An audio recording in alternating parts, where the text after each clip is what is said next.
Patna Sahib Gurdwara. I used to visit it since childhood. My father was posted there.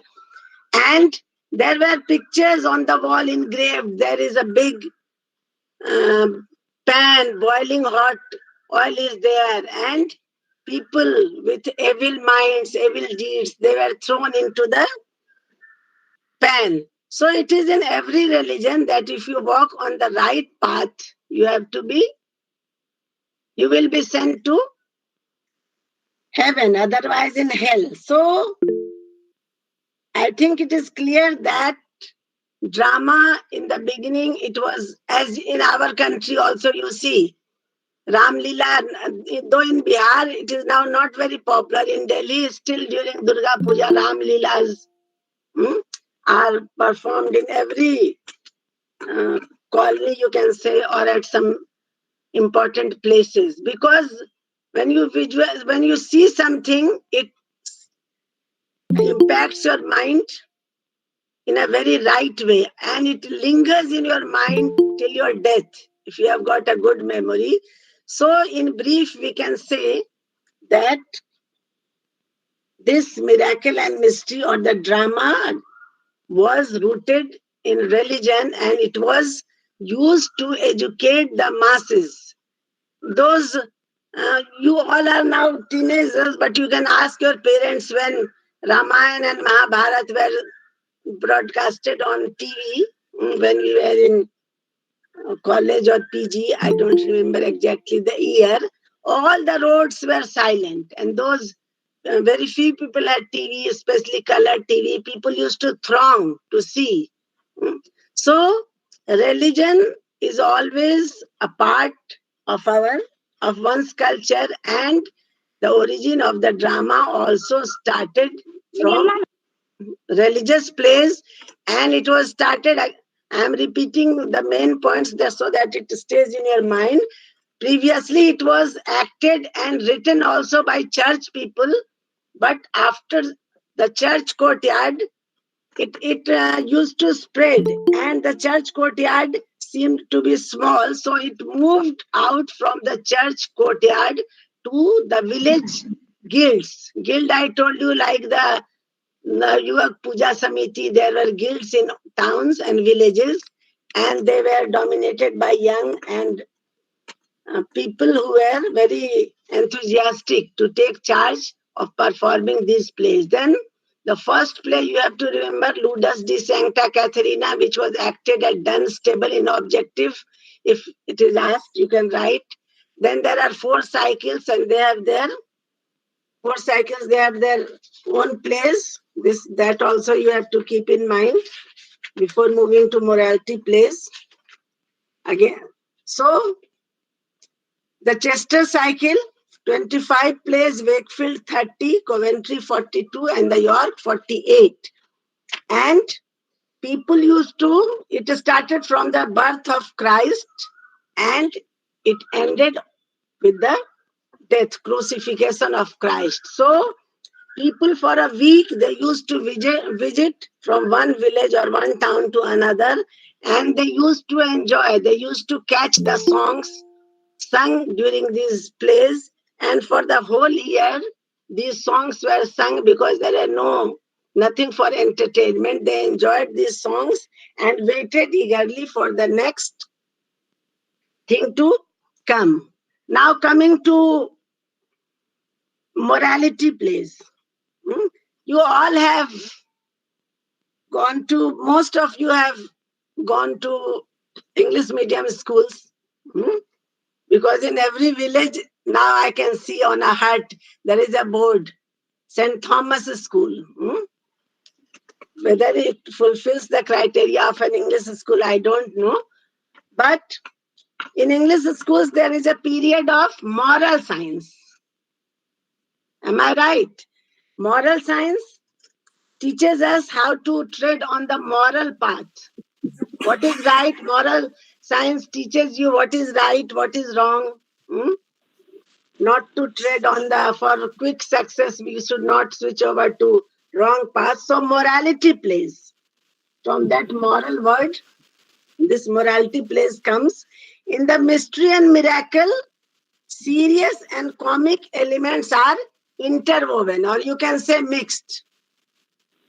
Miracle and mystery, this also you have to remember in very simple terms. Miracle and mystery, serious and comic elements are interwoven or mixed. I told you that to make it interesting, fun and hilarity was also introduced to the plays. Otherwise, it used to get boring. Sermon, what is religious themes? Usually, they give us sermon what to do, what not to do. So, fun was introduced and hilarity. So, in Miracle Mystery, comic and tragic, comic and serious both were mixed. Now they part their ways. अब वो लोग रास्ता अलग कर लेते हैं. The morality presents the serious. It is very simple to remember. In Miracle and Mystery, serious and the comic are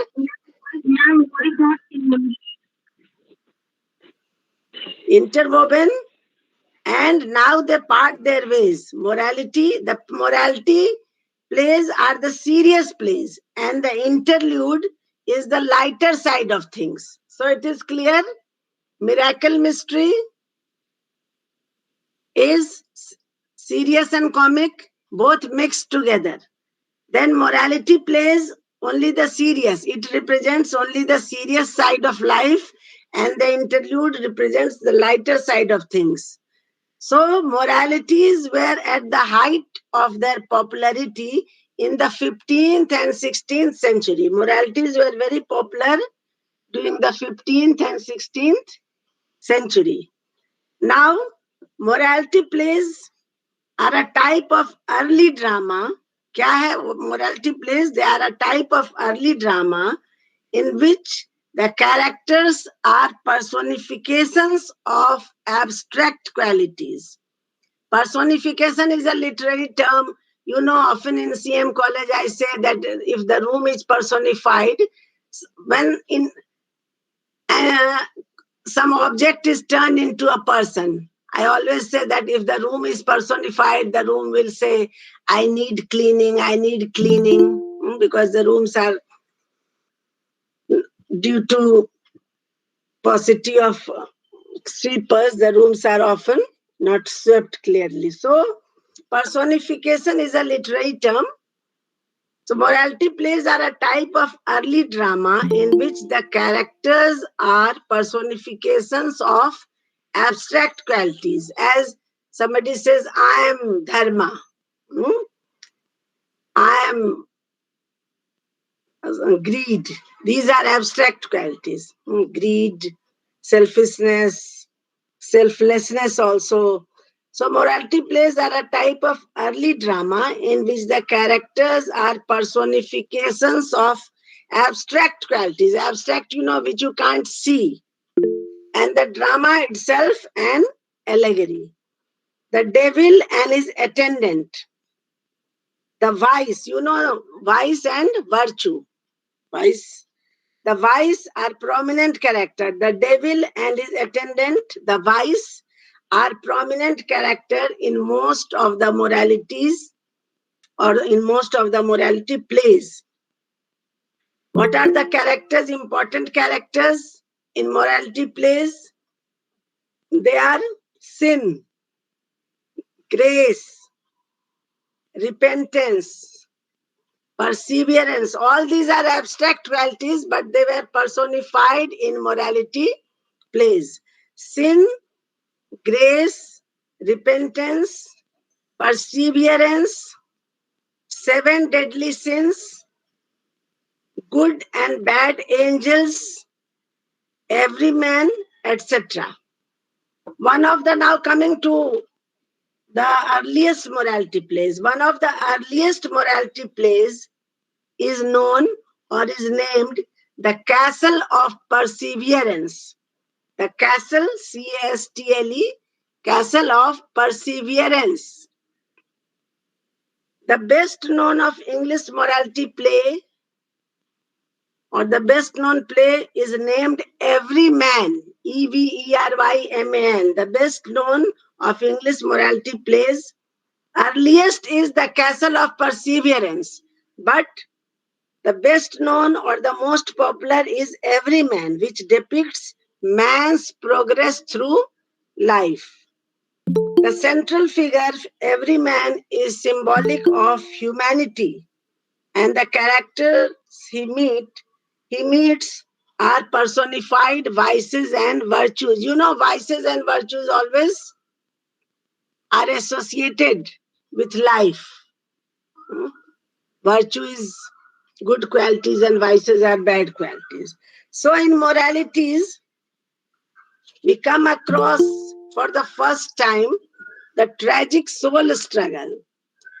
There is a story by, it was prescribed in Inter long back, The Imp and the Peasant's Bread, written by Leo Tolstoy, the great Russian writer. You must have heard the name, Leo Tolstoy, who wrote War and Peace, Anna Karenina. And in the story, The Imp and the Peasant's Bread, it is taught that within us, we have both the good forces and the evil forces. I think you all know that God. I will answer your questions. Some questions are coming up for the book. Somebody is asking which book. After I complete in a few minutes, I will discuss. So, we all have, you know, there is a word Zamir, conscience, Zamir in Urdu, conscience in English. Both the forces are inside us. Do you agree? The good force and the evil force.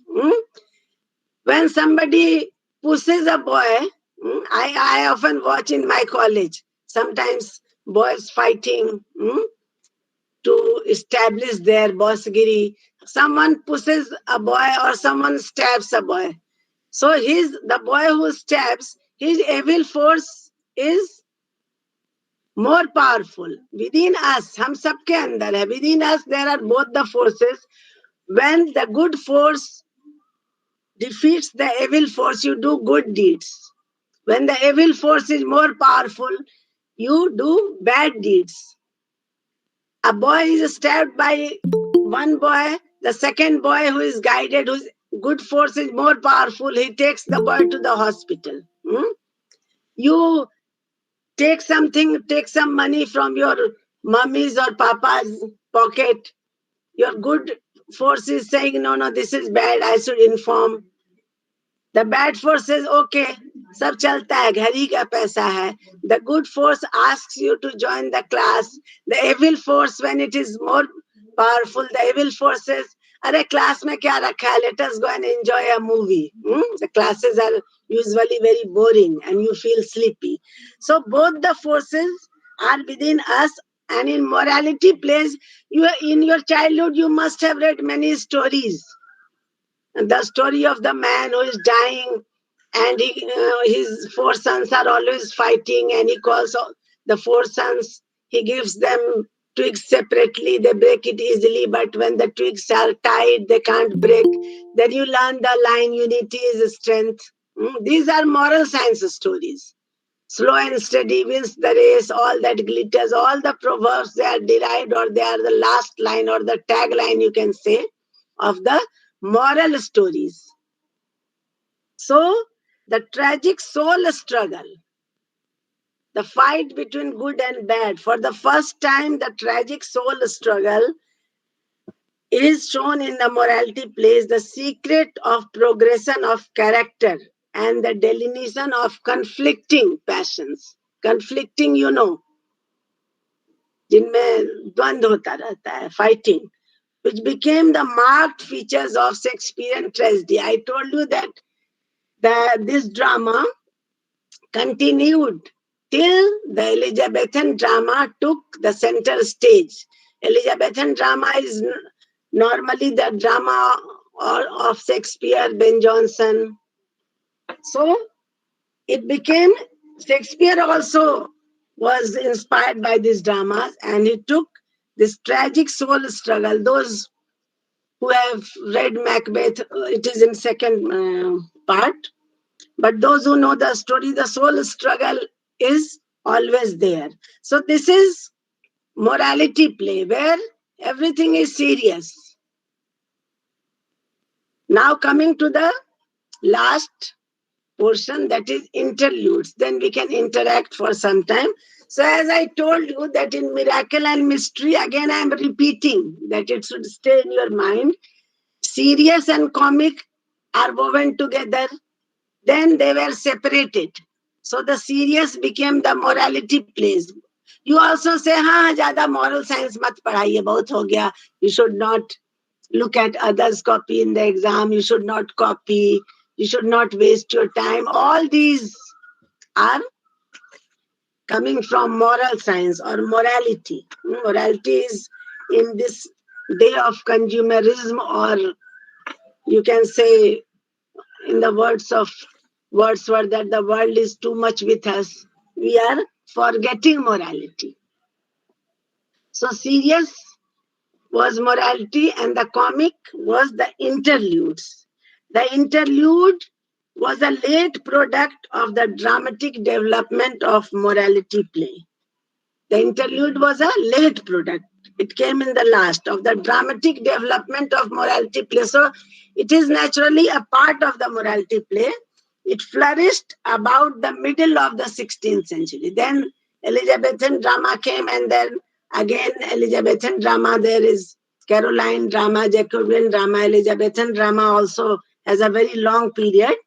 So interludes flourished. Flourish, panapna. It flourished about the middle of the 16th century. It had several distinguishing points. It was a short play that introduced real characters. In morality, what did I say? That in morality, the characters were personifications of abstract virtues and vices, Quality. abstract things. Yes, Quality. yeah, abstract, yes. In noun you have read that you can't see abstract.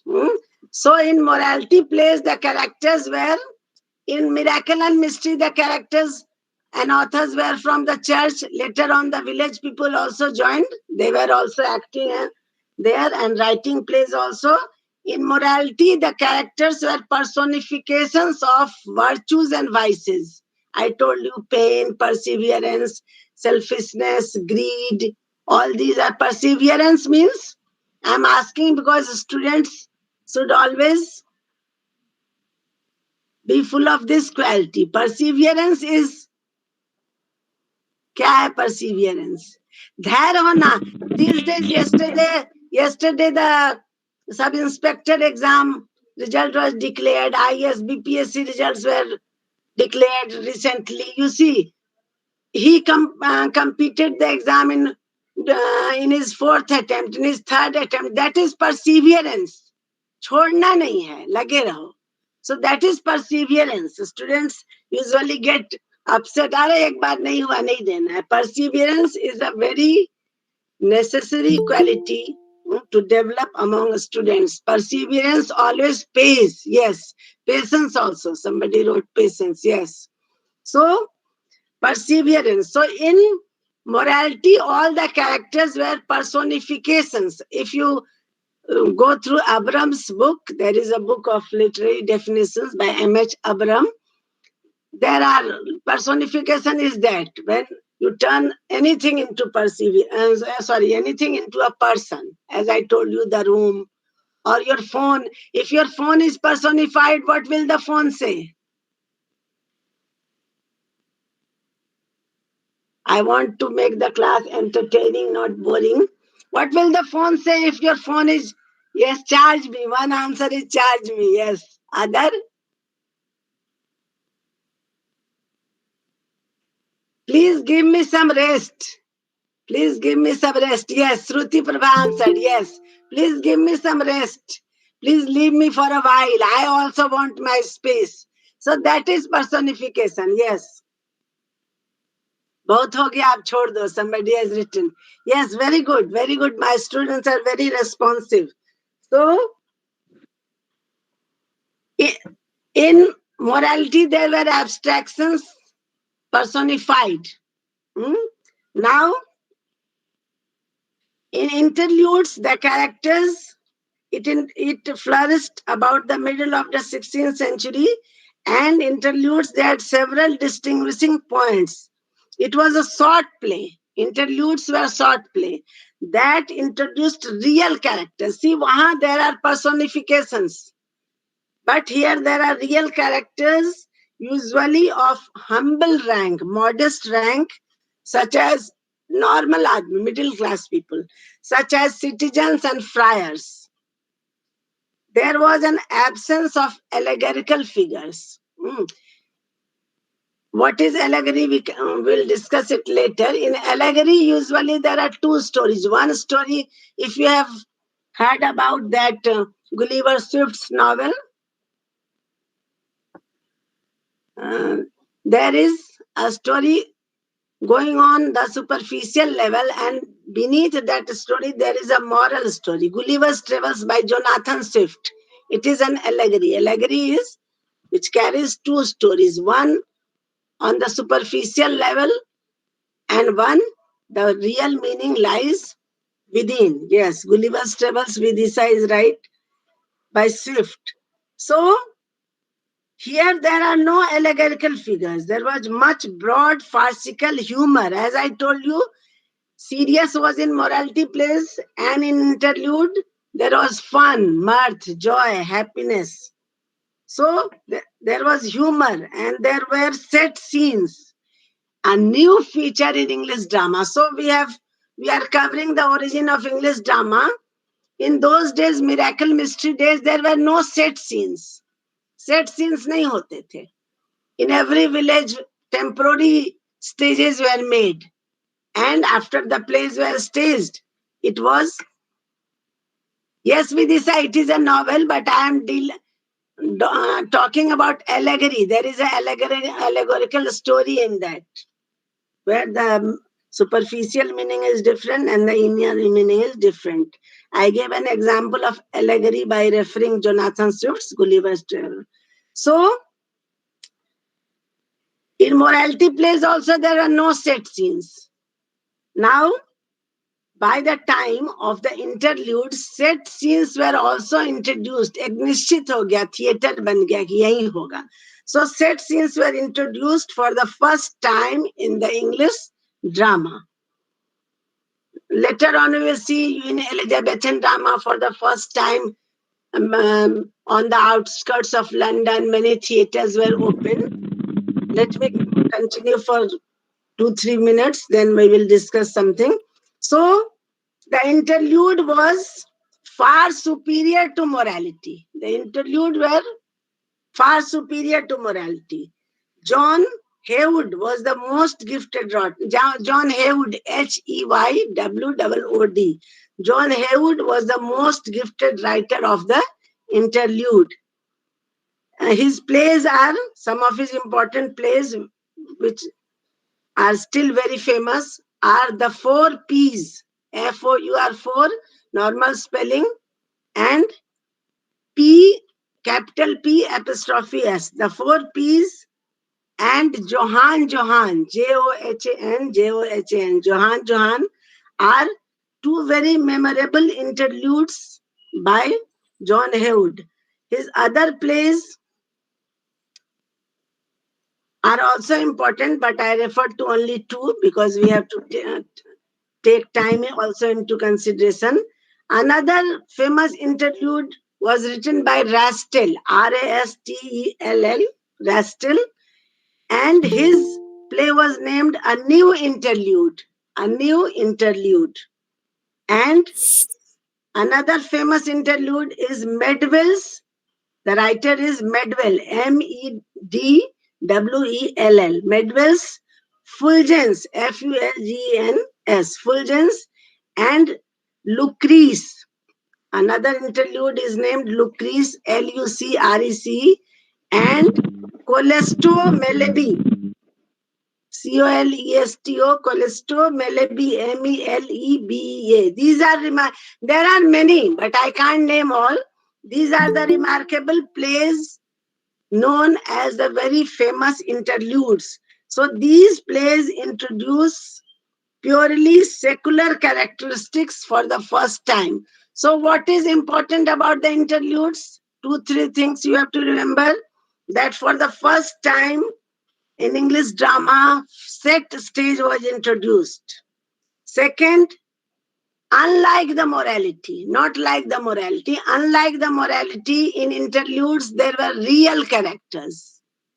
And lastly, that secular characteristics were introduced for the first time. Secular is a very popular word in our country, so you must be knowing the meaning. Dharm nirpeksh. Yes. So for the first time, as in England, Christianity is the state religion. For the first time, secular characteristics were introduced for the first time. So, in brief, in the given time, it is 10:45.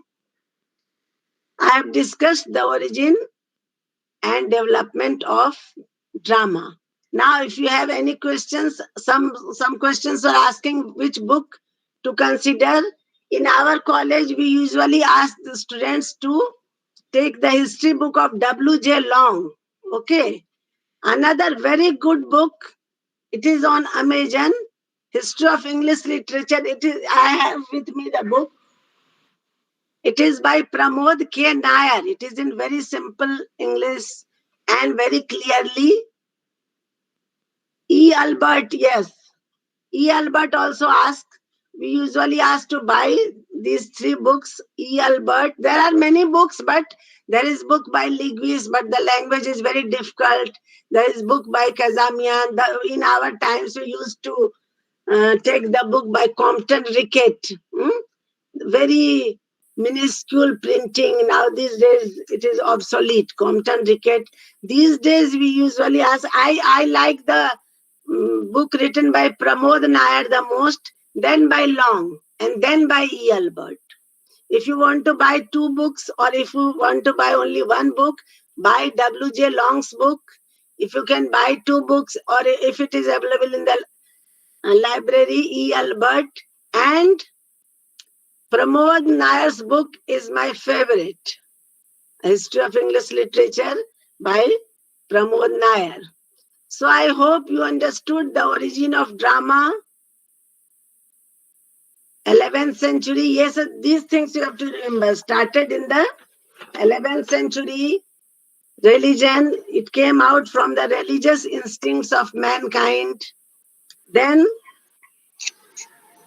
Greek drama, Indian, Chinese, Egyptian, and finally the Christian. They all have their root in religion. As I told you, that in our country also, those who can't read and write, Page number. page number is topic wise is not given. So this is the generation of shortcuts. I can't give you the page number. You have to go through that portion. In the beginning there is a list. In all the books there is the content portion. You can see it is not like morality plays. In the beginning, when you start the book from Norman Anglo-Saxon period, after that you will get the reference of miracle mystery plays. Not like this. I have taught it in your own way. I have edited so many things because I had the limit of 1 hour, and it is better if you make your own notes, taking all the material you like from the three books, and it should not be more than. Somebody has written Elizabethan drama is more advanced. Naturally, this is the beginning. So everything advances. Your mother was more advanced than your grandmother. You are more advanced than your. With time. Elizabethan period started in 16th century. We are 500 years back. Miracle morality started in 11th century. So naturally, with time, so many good things, bad things also come in drama. Elizabethan period was the fullest bloom of the drama because Shakespeare, Ben Jonson, they were the dramatists. Shakespeare, is still regarded as the greatest dramatist. So, naturally, somebody was writing that Elizabethan drama is more advanced. After this drama, Elizabethan drama takes place. Our topic was, don't ask these questions, part one exam. I am not the exam controller or I don't hold any position. I am a simple, humble teacher of CM College, the oldest college of Mithra University. Students, give us information when the exam is going to happen. Don't ask these questions, exam or something. Write a drama for rules. Pardon? Repeat. Write a drama for rules. I can't get your question. You can write it. It will pop and then I will see.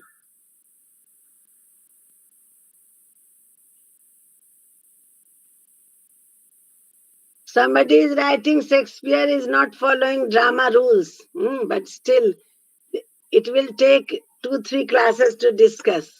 Shakespeare is not only the greatest dramatist, but he is also the most quoted dramatist all over the world.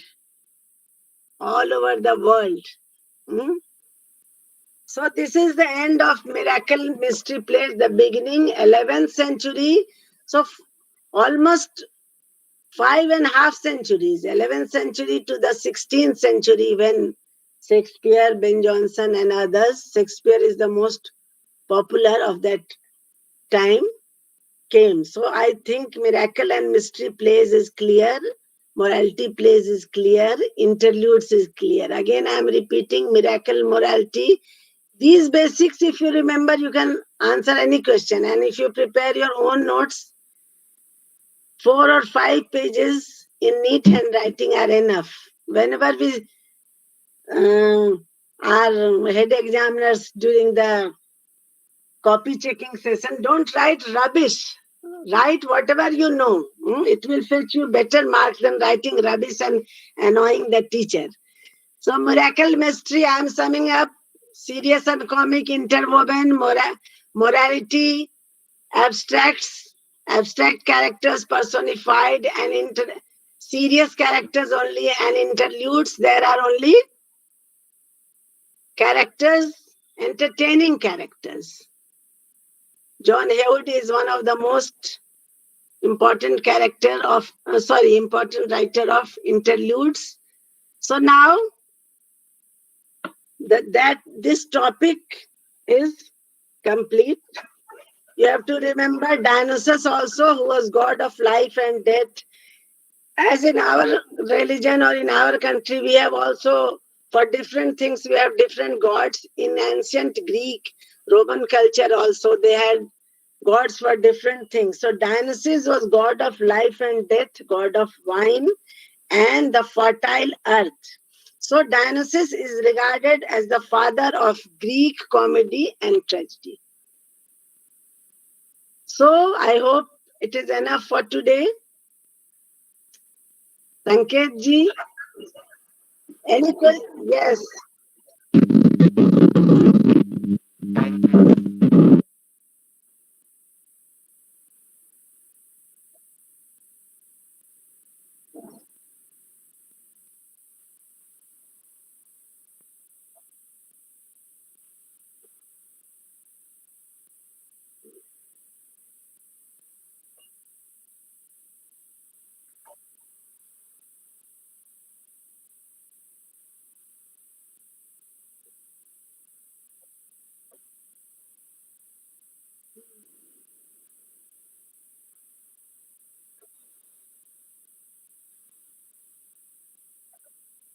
Because in degree one students from villages also, affiliated college also, they come, and sometimes in degree one we interact in Hindi also, so that they should feel comfortable. And English is naturally not an alien language, but we have to switch over sometimes. So I think that the class was fruitful, and in the next. Yeah, thank you.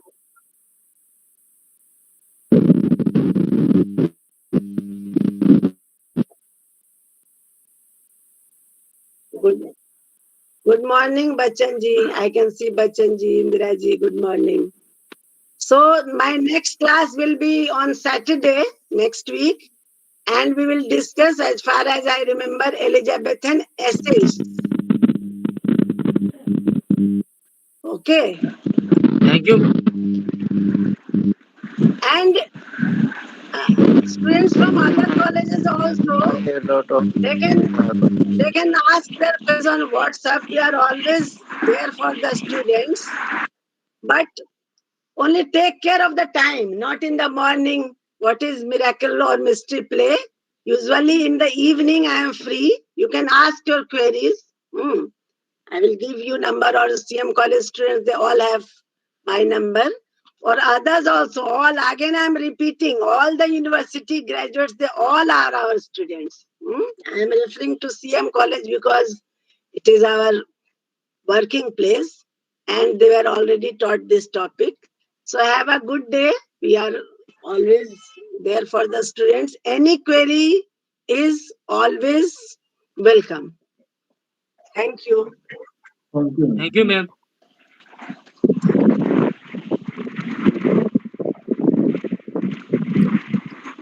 Yes, Manjuji, good morning. Nice to Good see you. morning. Good morning. Now I pass the baton to Indira ji. Yes, I'm holding it past 3 days. This is my fourth day now. Yes, yes. You are the head, so you have to move ahead, and we are coming every week. Next week I have my class on Yeah. Saturday, 3 Saturdays. So Friday we have our normal degree one class with CM college only.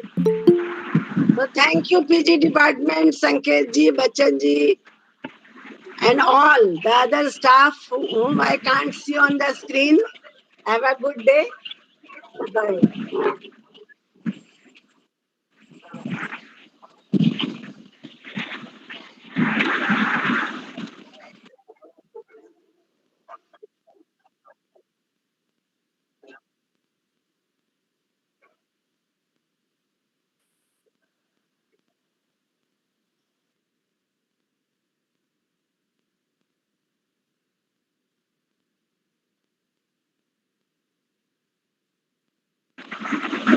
Yes, so good morning once again, my dear students. Good morning. Good morning, ma'am. Good Good morning, ma'am. morning and good Good morning to morning, all ma'am. of Good you morning. together. And let us all now concentrate Good on the morning, ma'am. class. Yes, because tomorrow will be your last class of the year of syntagmus. So we need to plan accordingly and do 9 stanzas today so that tomorrow the remaining stanzas can be done and finished. So, now, all right, so get ready and open your book, stanza number 25.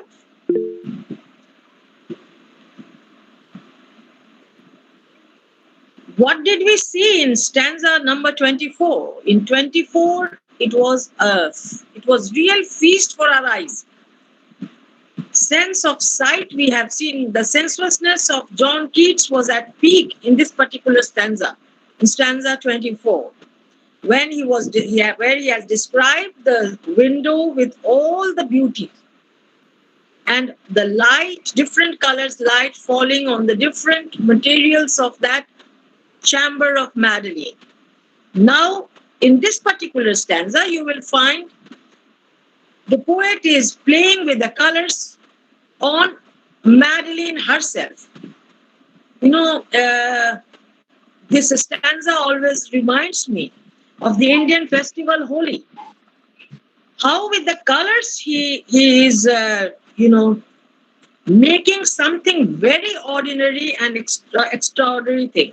Madeline, an ordinary human creature, with the different use of different colors, she will be made into extraordinary syntagmus. So this stanza you will find sense of sight is playing, sense of sight is working, and look at Madeline, what she is turned into in this particular stanza. So I read the stanza first and then I explain to you. Previous stanza also there was casement, the window. This stanza also you find that window scene again. Full on this casement shone the wintry moon, and threw warm dews on Madeline's fair breast. As down she knelt for heaven's grace and boon, rose bloom fell on her hands, together pressed, and on her silver cross soft amethyst, and on her hair a glory, like a saint.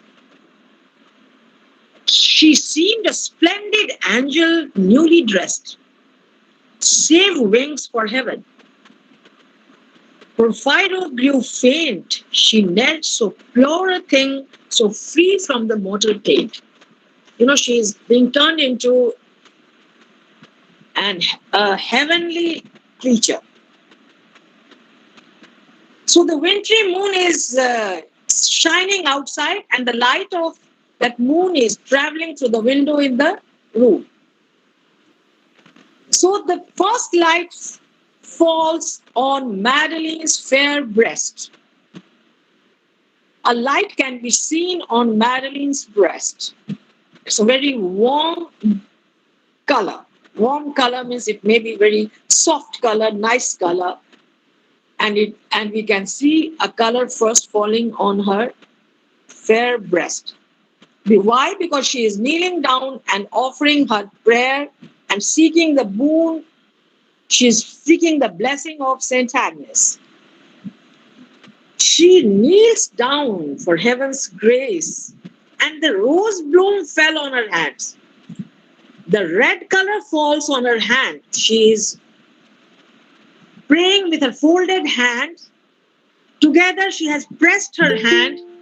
Her hand, both the hands appear like a bud, and on that rose color means the red color, rose bloom fell on her hand.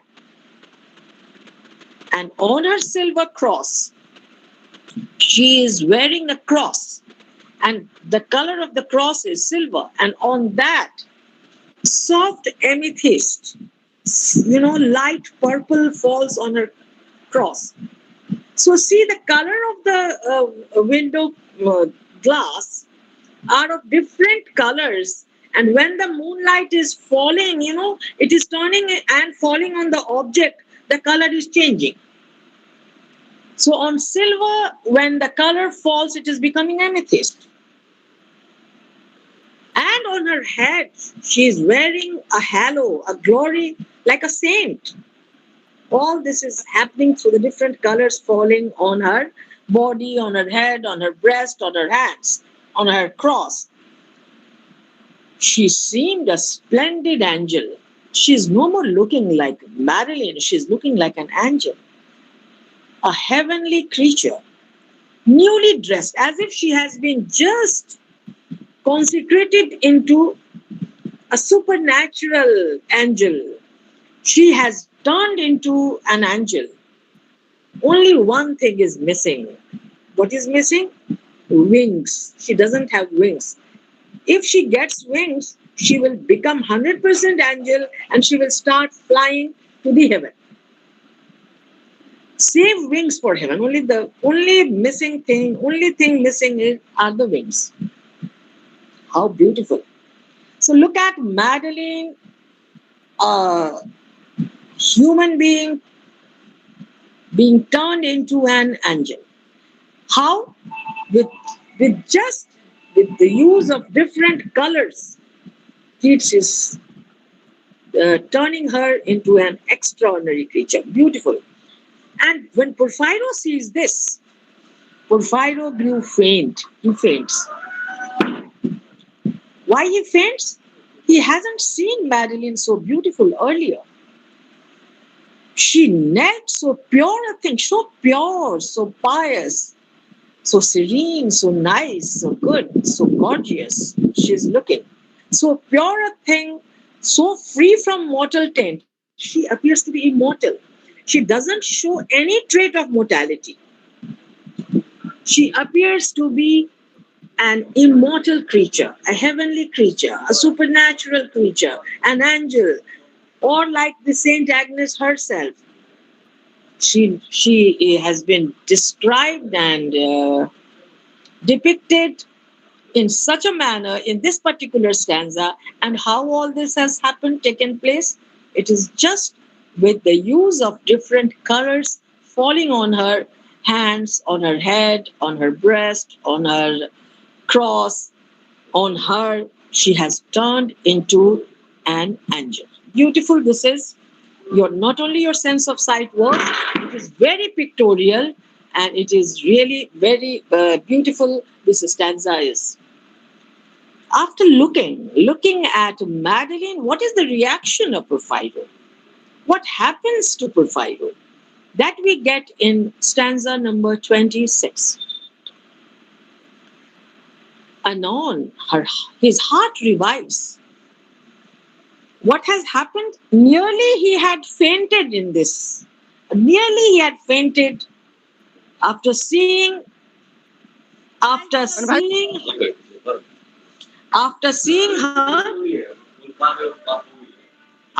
seeing Madeline. Porphyro had nearly fainted. So what happens in this stanza? Anon his heart revives. Her vespers done. She was praying, isn't it? In this stanza, she is offering her prayer to Saint Agnes. Her vespers done, of all its wreathed pearls, her hair she frees, unclasps her warm jewels one by one, loosens her fragrant bodice by degrees, her rich attire creeps rustling to her knees. Half hidden like a mermaid in seaweed, pensive a while she dreams awake and sees, in fancy, fair Saint Agnes in her bed, but dares not look behind, or all the charm is fled. Immediately, the heart of Porphyro is revived. He overcomes that, what? He had become sort of senseless, and he overcomes that, and his heart revives. When Madeline has finished her prayer, her vespers, her prayers are done. She is done with her prayer. And then what she does? See how dramatic it is. Yeah, you can see Madeline doing all this before your eyes. She thereafter starts removing the pearls from her hair. You know, her hair is all, she has all entangled pearls on her hair. So she's freeing her hair from those pearls. So, and those pearls are wreathed in her hair. And thereafter she starts opening her jewelry which she's wearing one after other. And we all should admire, see, why the jewel, any poet may write just the jewels, but he only can say warm jewels. The jewelry which she was wearing were in contact with her body. And because her body is warm, so the ornaments also have become warm. Such epithets are, great. Unclasped her warm jewels one by one after other she is opening. And then thereafter she loosens her fragrant bodice, the dress, the silky dress which she is wearing, she opens that also. By degrees, slowly, one after other, and her rich attire crisp, rustling to her knees. This expression you should try to understand. You know, it is when it is a silky dress, it fisalte hue girega. It rustles down her body up to the knees. And when her dress falls up to her knees, it's a beautiful simile here again. The image which Keats is using, she looks like a mermaid. Jaise Matsya Kanya hota hai, half human, half fish. Similarly, she's looking like that supernatural creature. Half she is human and half with the dress, she looks like a wooden supernatural creature. Can compare her with the Matskanya also. She looks like that. So beautiful mermaid she's looking like. As if in the sea, where the sea, amidst the seaweed, a lady is standing.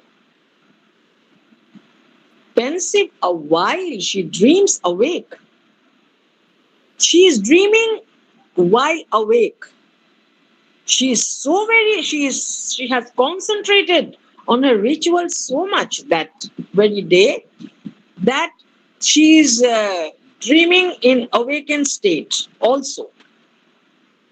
जिसको हम हिंदी में दिवा स्वप्न कहते हैं, जागते हुए भी देखना. To see the dream while awake. Pensive a while she dreams awake and sees in fancy. In her imagination, she imagines Saint Agnes on her bed, as if Saint Agnes is already there on her bed to bless her. What a beautiful, we feel the dedication, the commitment of Madeline toward the ritual. She has already, started feeling the blessings which she is to get.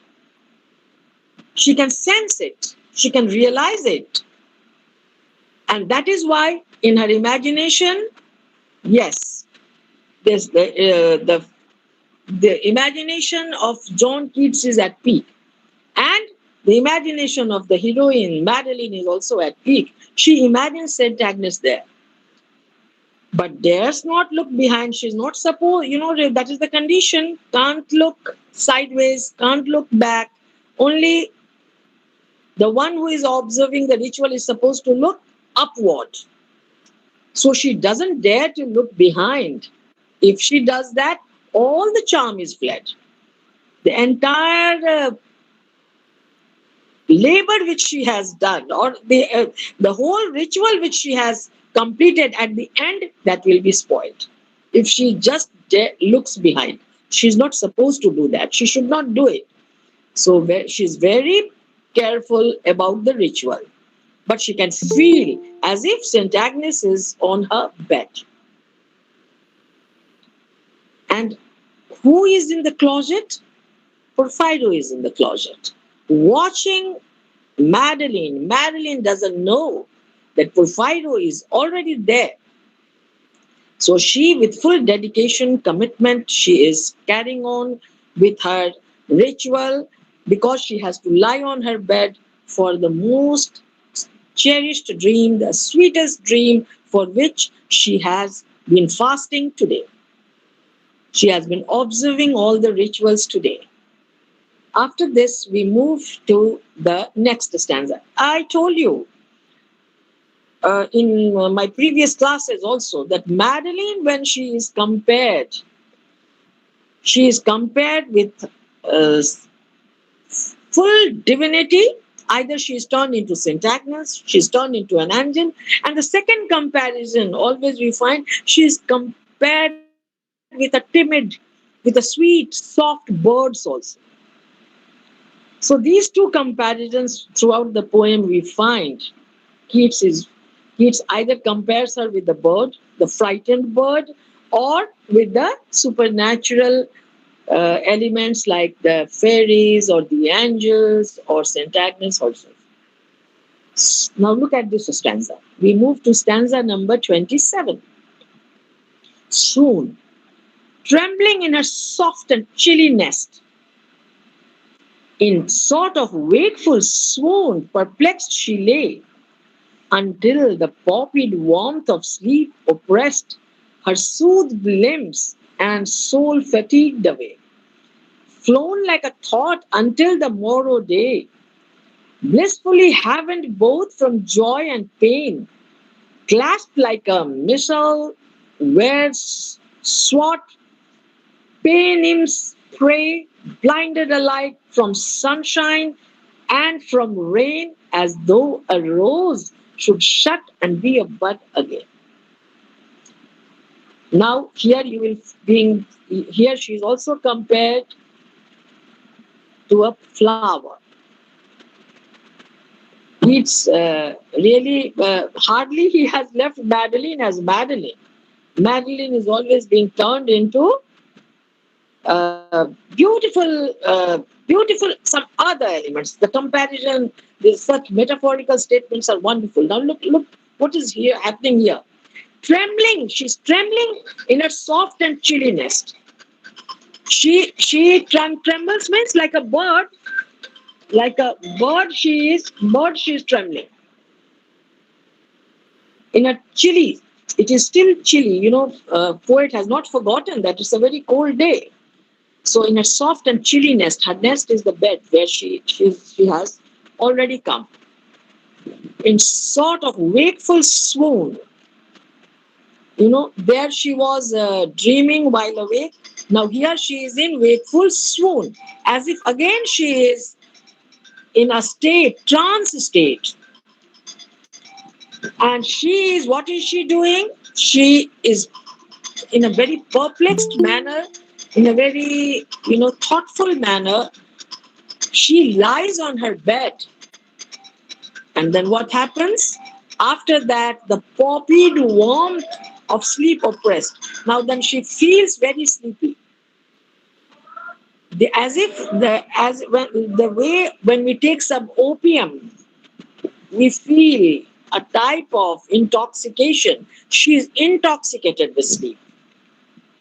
And then she's oppressed by sleep. Her soothed limbs and soul fatigued away. And then she falls fast asleep. And beautifully Keats is describing it, that her limbs first became, type of senseless, became calm, and then her soul also was calm, and she was in deep sleep. She fell into sleep. Now, the last four lines of this stanza, Keats will compare her with a prayer book and with a flower. The Christians hold their prayer book in a very dear manner, very close. And who are these paynims? These paynims are the heathens.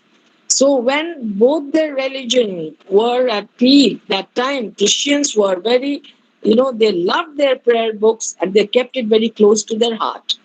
So she was clasped like a missal, like a prayer book. And the Christians, the black heathens, how he had, particularly why Keats is bringing this allusion. He wants to show his scholarship and he wants to tell us what was the religious status that time. So, like a prayer book she turns, clasped like a missal, like a prayer book. Look at the simile and imagery. Blinded alike from sunshine and from rain. When you are fast asleep, this is the beauty of fast asleep. There is a great philosophy behind deep sleep. You don't feel hungry, you don't feel thirsty, you don't feel cold, you don't feel hot, you don't feel brightness, you don't feel darkness, you don't feel sunshine, you don't feel rain. You are in such a stage that time these dualities do not disturb you. You are not disturbed by these dualities. So Madeline is also not being disturbed by such dualities. So how does she look like? She looks like as if a full-blown rose. Earlier you have seen Porfirio go and gets the idea and he's excited. All of a sudden, Keats gives us the expression of full-blown rose. Here, a full-blown rose shirts into a bud, closes into a bud, as though a rose should shut and be a bud again.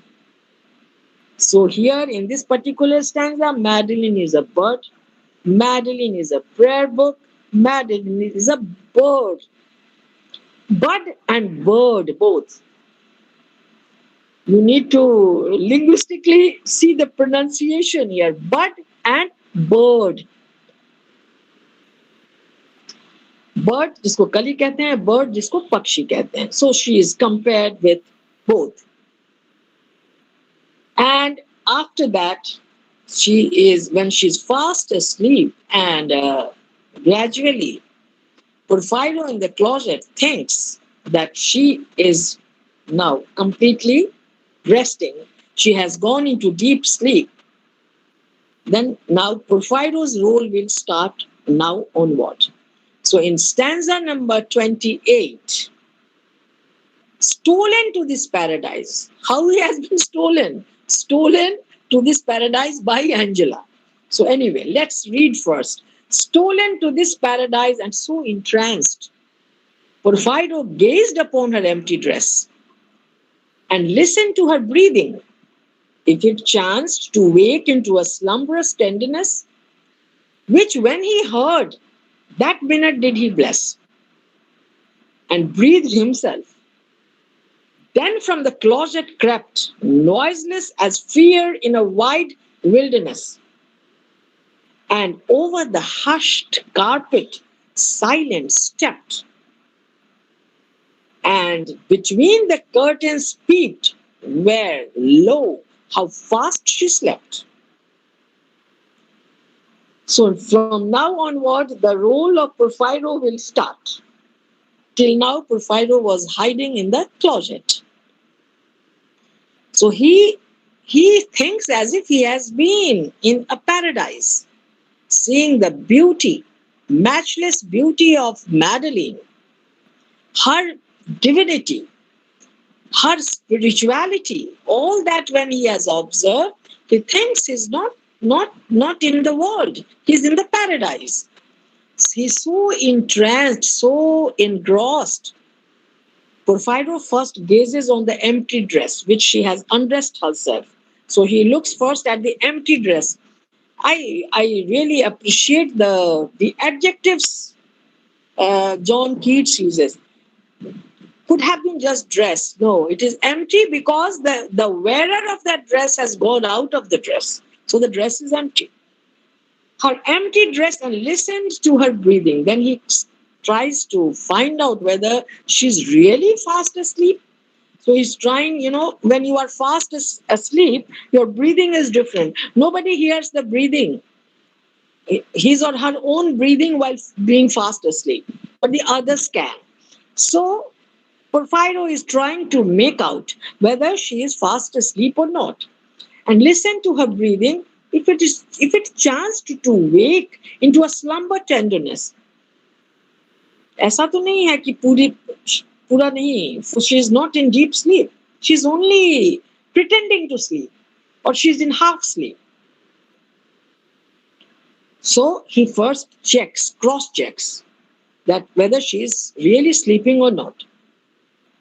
Which when he heard, but from her breathing he could make out that she is fast asleep. Then from the closet crept, noiseless as fear in a wide wilderness.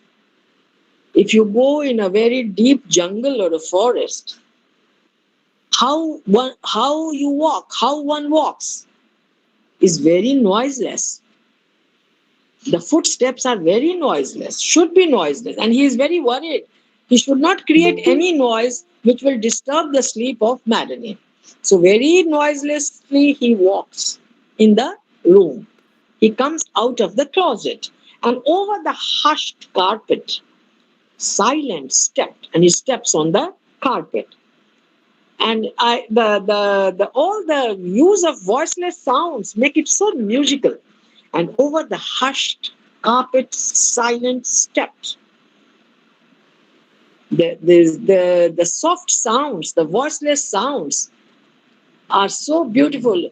My dear students, please don't request me to explain it in Hindi. I'm sorry, I can't do. I'm trying my level best to use as simple English as it is possible for me. I'm going very slow also because I want you all to understand.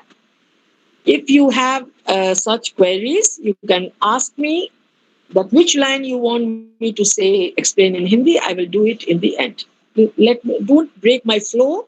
Please, I have already requested you. So concentrate. You will understand. If you are watching me with my body language, you will understand the meaning. The way I am trying to explain, half the things will be clear to you. So be patient. So what happened? carpet silent stepped. And between, it's like internal rhymes. So beautiful. Carpet silent stepped. And between the curtains peeped. And then between the curtains he peeps. Where, lo, how fast she slept. She is really sleeping very fast. She is in sound sleep. She is in deep sleep. Now we move to the next stanza. Because we have to complete the poem, so I'm not taking very long in explaining, but all the same, I'm trying to give you what is important there. Now let's move to the following stanza. Then by the bedside, where the faded moon made a dim silver twilight, soft he sat. A table and half anguished threw thereon a cloth of woven crimson, gold and jet. Oh, for some drowsy Morphean amulet, the boisterous midnight festive clarion, the kettle drum, and far heard clarinet affray his ears. Though but in dying tone, the hall door shuts again, and all the noise is gone. Here this is being repeated. Once the beadsman was disturbed by the noise, sound of the music. Here Porfido is being disturbed in this particular stanza. Why do you think, I always imagine why Keats repeats this. Why does he bring the music and then slowly the music dies down? What is the purpose behind this? Okay, your sense of hearing works, that I understand. But the second is, it also, if you imagine it being enacted, the music becoming loud, everybody will be scared, thinking Madeline may wake up. Or everybody may think the enemies will wake up. The enemies may catch Porfido. So, it's a kind of mystery and suspense. It's created first by the music, and then slowly by withdrawing the music, poet creates suspense and slowly withdraws. So that is second reason. And the obvious reason is to make it more realistic, to make the poem real. So, see at how many levels Keats's mind is working while writing this poem. So what happens now? Let's go to the lines. Then by the bedside of Madeline, where the faded moon made a dim silver twilight, soft, he set a table. Then he is trying to bring all the delicious foods which have been catered there by Angela. He is putting it on the table where he wants to display and get the table ready for Madeline to now finish her fast. So he's getting the table ready. What is he doing? Then by the bedside, where the faded moon made a dim silver twilight, near her bedside there is light, moonlight, faded moonlight. And thereafter, what happens is, I'm getting the, yes. Thereafter, what happens?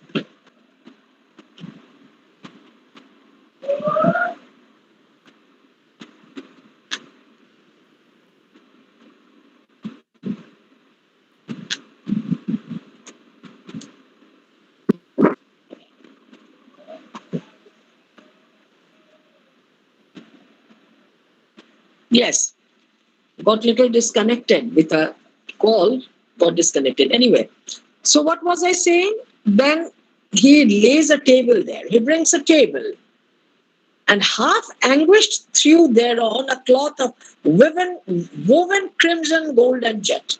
Then he spreads a tablecloth on that table.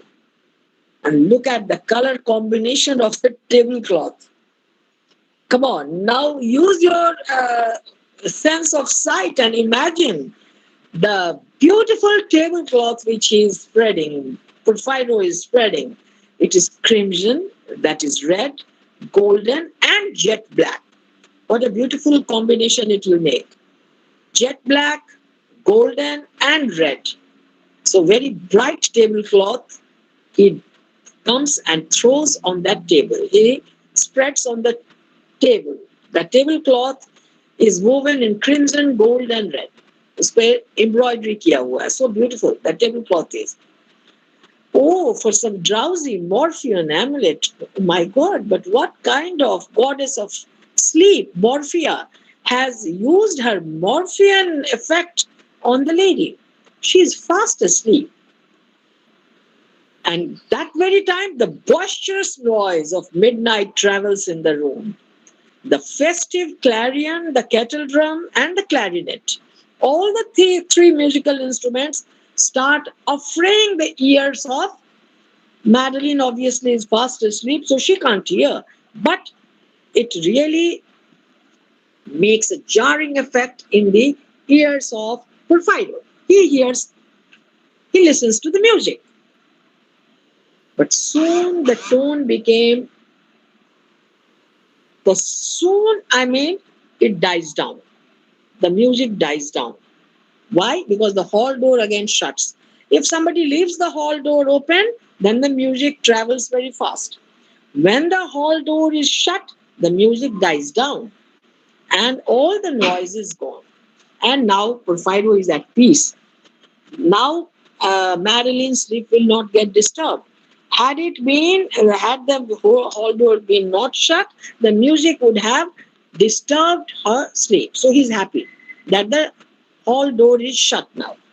Thereafter, what happens in stanza number 30?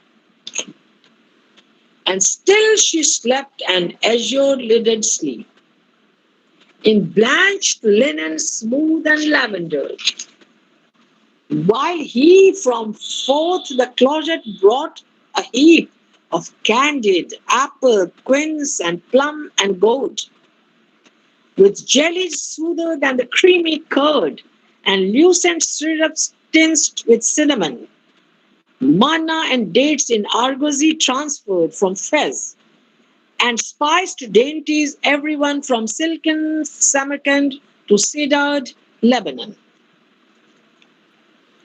I bet if you understand this stanza, all of you will feel that your mouth is watering. Whenever, if somebody says pickle, अचार बोलिए तो आपके मुंह में पानी आता है. इसी तरह से now look what all Porfido is bringing out from the closet and displaying on the table. And from whichever and he not only will talk of the delicacies, he will also talk of the places from where it is being brought. She is still azure-lidded. Azure-lidded means, azure here means it is bluish.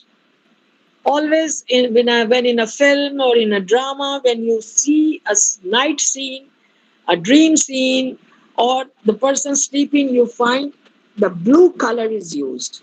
So she is sleeping the poet says, and still she slept an azure-lidded sleep, in blanched linen, smooth and lavender. Her bed sheet is white, smooth and lavender, perfumed. And what he is doing, she is fast asleep on her bed. He goes to the closet and starts bringing one after other the different food items. Of candied apple. Only apple is not enough. It is sweetened. Quince, plum, gourd, all these are different kinds of fruits. With jellies smoother than the creamy curd. And all these fruits are again, they are being decorated, they are being covered by jellies, which are like creamy curd. And lucent syrups, उतना ही नहीं, फिर उसमें खूब मीठी चाशनी भी डाली जाती है, with all the syrups, tinged with cinnamon, with all the fragrant spices. The cinnamon also is being sprinkled or put on all those delicacies, manna and dates.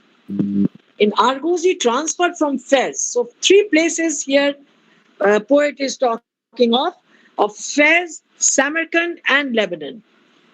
As the apple in India is famous of Kashmir, similarly, the items which are being displayed here have been carried in ship, brought in ship from Fez, Samarkand, and Lebanon.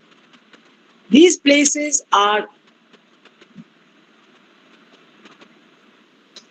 thereafter. Let us move to the 31st stanza. Now we will, I'm sorry. Yes, 31st stanza we'll move to. So what did we see? I told you sense of taste is at peak in this stanza. Very mouth out watering delicacies have been displayed on the table by Porfido for Madeline. And then the next stanza we will find again a very beautiful stanza where the display of colors are at peak. And not only that, we will find Porfido talking now in this stanza. These delicates he heaped with glowing hands.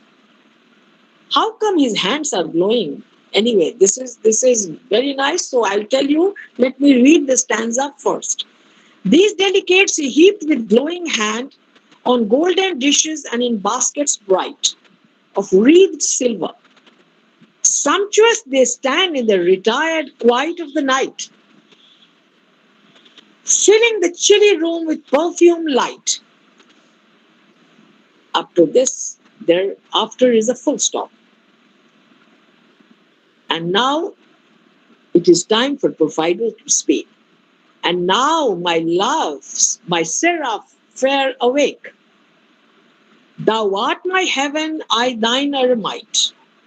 Open thine eyes for meek St. Agnes' sake, or I shall drowse beside thee, so my soul doth ache. The last four lines are uttered by Porfido. So what happens in the first four lines? When he is heaping those food items, those delicacies on the table, those sumptuous eatables on the table, his hand is glowing. He heaped with glowing hand.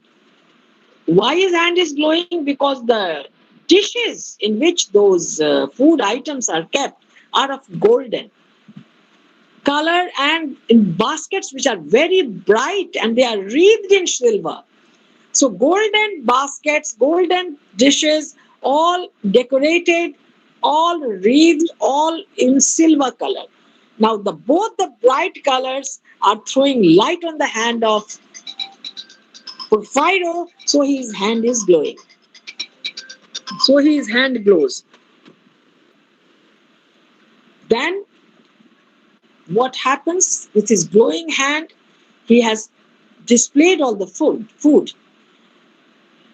All the food appear very sumptuous, very, very mouth-watering, very, they invite us, very inviting, they very tempting. One feels like, just swallowing, eating, enjoying those food items. Sumptuous they stand in the retired quiet of the night. In the dark night, in the night, everything is lying and waiting for Madeline to wake up and enjoy that food. The entire chilly room is full of perfume, sense of smell. Many times you find your sense of smell working. There, the bed cover was lavendered, perfumed. Here, all the fruits are throwing their aroma in the atmosphere. So you find here in that your sense of smell really works here because of the different food items. And now you see, let's see what he says. Here these lines are very romantic, very loving, and he is showing his true love to Madeline. And now, my love, my seraph fair awake. Oh, my angel, oh, my love, please awake now. Thou art my heaven, you are my heaven, and I thine eremite, and I am your hermit. As if कोई कहे कि you are my temple and I am your priest. So now, my love, my seraph fair, awake, thou art my heaven and I thine eremite. Open thine eyes. Please, please open your eyes for St. Agnes's sake. Why do you need to dream now? You don't need to dream. I'm already here. Your dream has come true. So please open your eyes and don't have to see Porfido, unreal Porfido. Now the real Porfido is here. Beautiful. So he says, open thine eyes for meek St. Agnes' sake. Agnes has already blessed you by bringing me here before you. So open your eyes. If you don't open your eyes, or I shall drowse beside thee, so my soul doth ache. You know, this ache word is very, very, I think, very favorite word of John Keats. My soul aches and drowsy numbness pains in ode to Nightingale. Here again, Porfido's soul is aching. So he said, if I'll drowse before you, I'll faint before you, I'll become senseless before you. I'll also sleep beside you because my soul is paining now, soul is aching. So much I have suffered, I have traveled all the way through the moors, and after taking so much risk, I am here facing so much danger. Now your dream has already come true, so please open your eyes.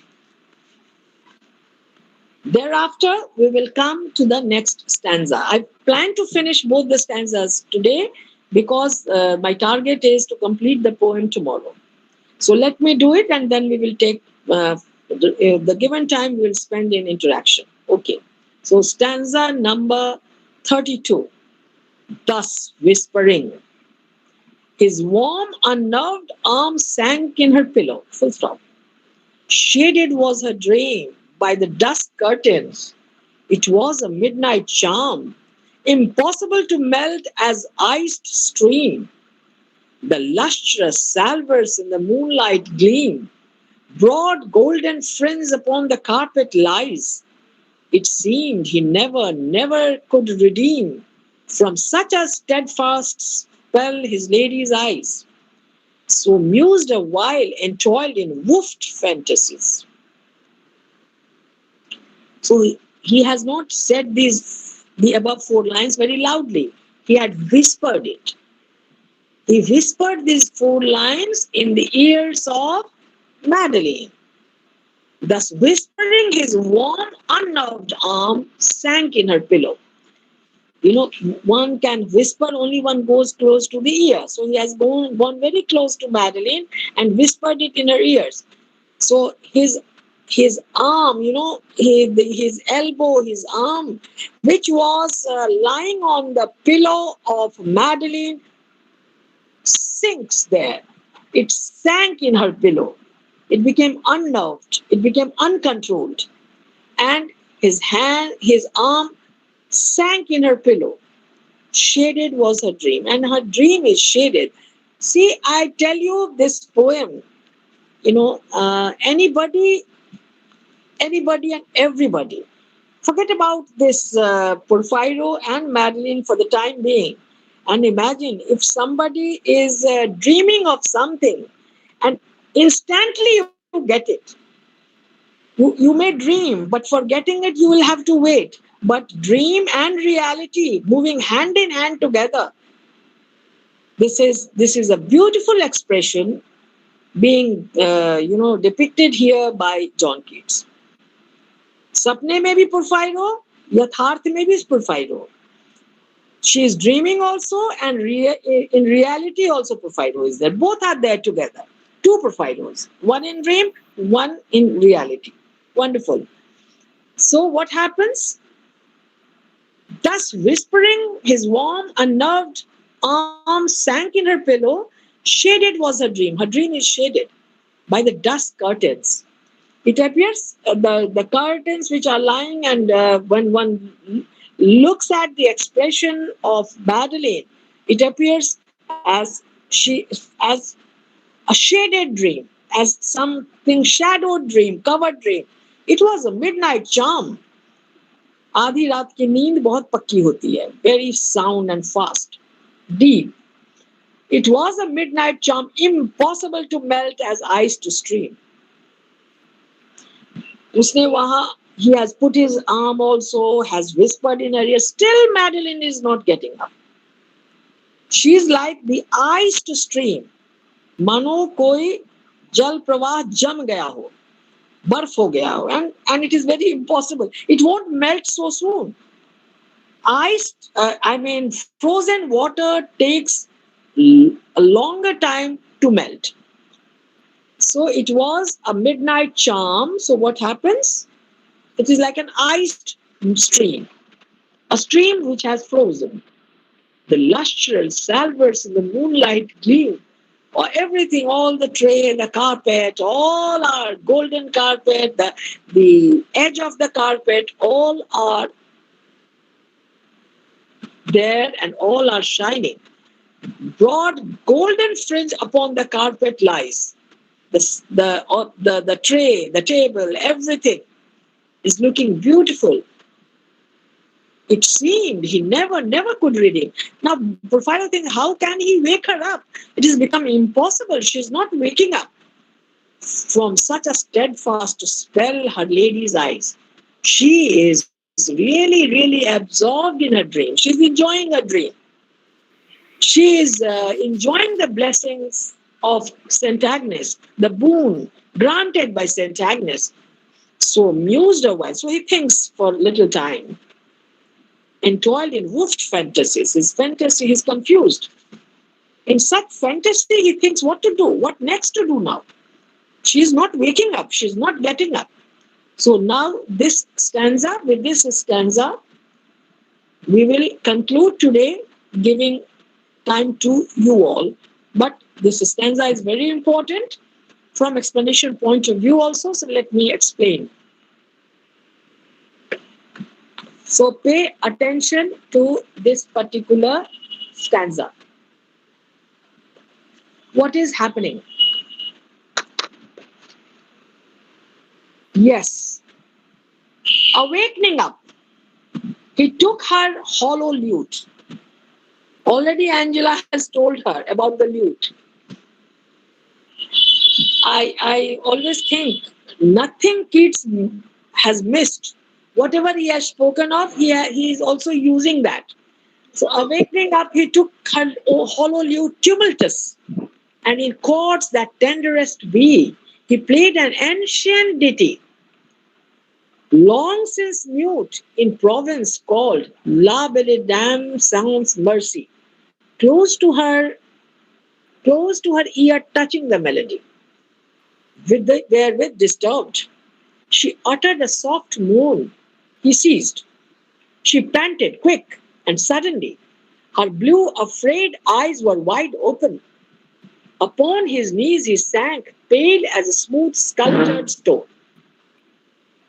Very happening stanza this is. When Porphyro realizes that she is not waking up, so he picks the lute of Madeline and starts playing a very old song, the tune of the old song on the lute. And that is La Belle Dam sans Mercy. This is a poem, very famous poem written by John Keats with the same title. And a French poet, Aryan Chartier, has also written this poem with the same name. So that very, and in France, this province here talks of France.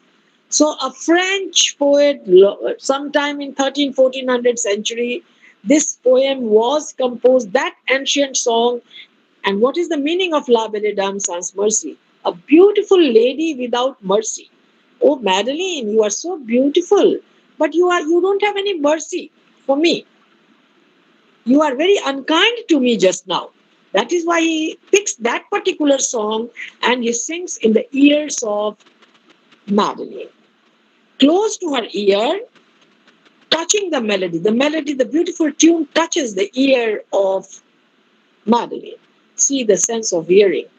Wherewith disturbed, she is disturbed. Now she is disturbed. When very close to her ear the music is played, she is disturbed. She uttered a soft moan. She moans then. She sighs then. She breathes then. He ceased. He's very scared. When he sees that she is waking up, he ceased. He stopped. Stopped playing the music. She panted quick. He stopped and she is panting. She's breathing heavily. Who? Madeline. And suddenly, all of a sudden, her blue, afraid eyes, fearful blue eyes opened. She opens her eyes. Wide open her eyes are. But she's scared. And what is the reaction of Porfido then? He sinks on her knees. Upon his knees, he almost becomes still. Still like a smooth sculptured stone. Ek murti, Buddha ki tarah. He becomes like a statue. So like a statue, he kneels down before Madeline. He doesn't know what to do. Because her sleep is already disturbed. She has woken up and he stops the music and like a stone sculpture, as if he's dead. So see the love and death. I told you in my first class, love and death move hand in hand together. It is not that Porfido has died, but he is shown as a stone, as a dead person. He doesn't know what to do, and he is totally perplexed, amazed, and astonished. And like a statue, he kneels down in front of Madeline. The remaining stanzas will be done tomorrow. Before I conclude and give you the time for your questions, your observation, your queries, let us see what have we done today. We have finished 9 stanzas today. And in those 9 stanzas, what we have observed today is that Keats Keats is very sensuous in all these stanzas. All our senses have been operating: sense of sight, sense of touch, sense of hearing, sense of smell, all 5 works. And thereafter, Madeline's dream and the reality both, are being combined together. And in the last stanza, Porfido really doesn't know now what to do. She's already wide awake. Now with this, we have another 5 minutes time left. Rather 7-8 minutes time left. So I now request you to come out with your questions, queries, remarks, whatever you want to know, please. Okay, what does amethyst means in stanza? Amethyst is purple color, light purple, बैगनी रंग, हल्का बैगनी रंग. और जब वो cross पे colour पड़ा है बाहर से, तो third color has emerged. Cross's color is what? It is silver. And on it, when the reddish color has fallen, a third color has emerged. This is a mixing of colors. So it has become amethyst. Yes, next question. Okay, good. So Tanya knows why Keats is called a sensuous poet. You have understood. I'm happy. Yes, next.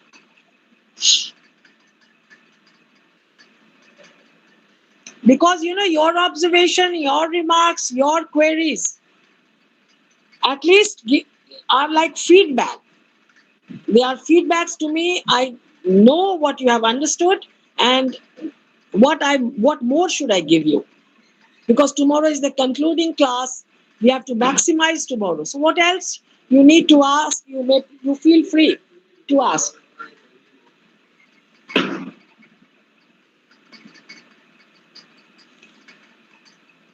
What happened? Carry on.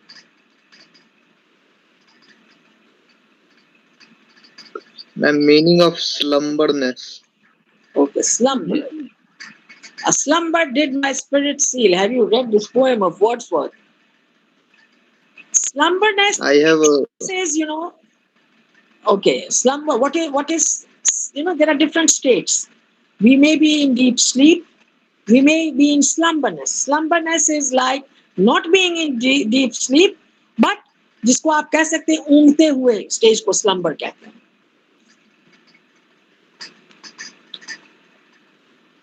Yes. assured leaded sleep. Assured leaded.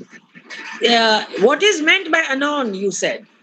Anon means immediately. It's an archaic word, Old English. Sometimes for anonymous also, in short, we say anon. But here, anon is because this is Spenserian stanza, Keats has frequently used the archaic words, old words. So anon here basically is an archaic word which means immediately. Immediately his heart revives. First he has fainted and his heart has revived now. Soon, immediately, yes. Yeah, one more question was coming. I couldn't get it, please. Assured leaded. Azure lidded. Azure is bluish color. Bluish. I just told you, that in movies, I mean in cinemas, in drama, etc., we have seen that what happens? Whenever the dream scene is shown, it is bluish color. So usually sleep is associated with blue color.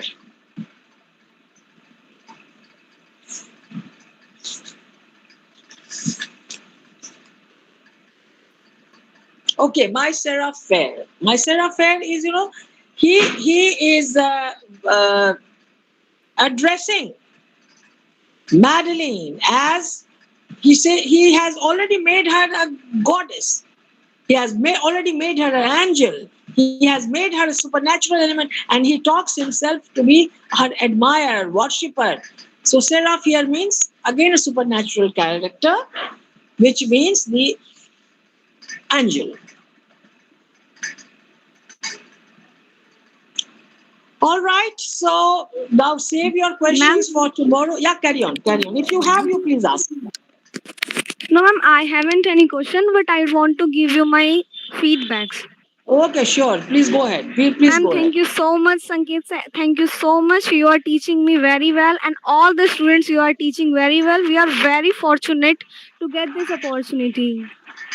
Okay, thank you. I'm happy. I'm happy that you are liking the poem. My teaching is all right, but the poem also is very nice. No, ma'am, Poem is so, no, poem ma'am, is the way you are teaching is fantastic. Yeah, I'm trying to make a story. The entire poem I am turning into story and telling you like a story, because the narrative element has to be understood completely. Unless we understand the narrative element of the poem, we do not enjoy this poem.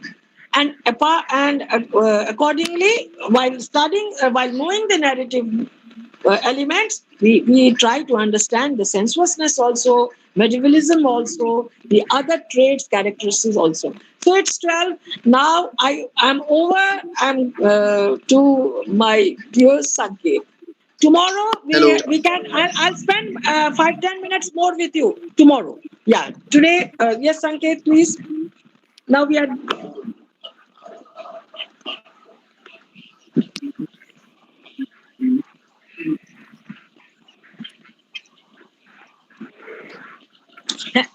Thank you so much. Thank you I so have much. And tomorrow, same time, we are meeting again through this online class. Stay safe. Stay safe, all of you.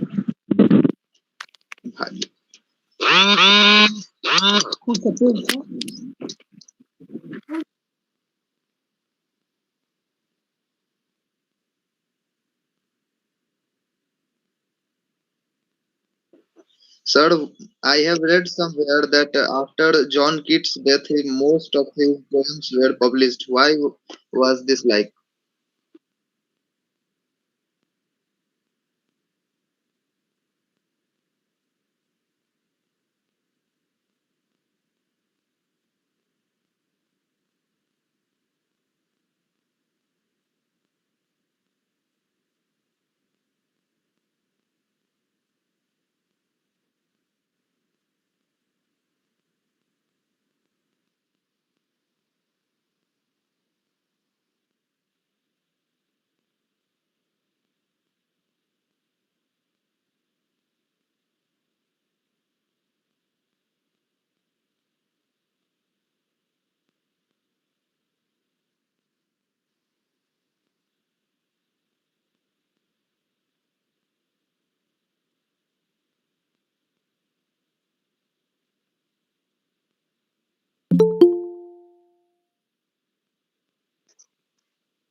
Yes, sir. I was that boy.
Yes, sir.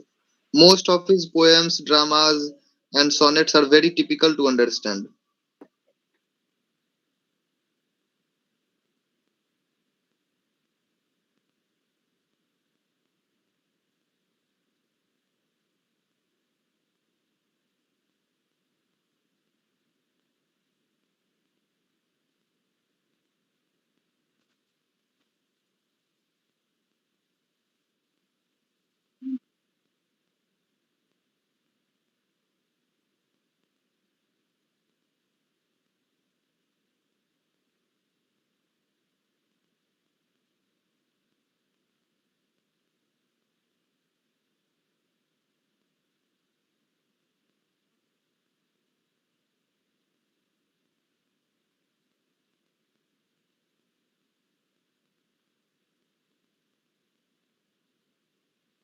Okay, sir. Thanks.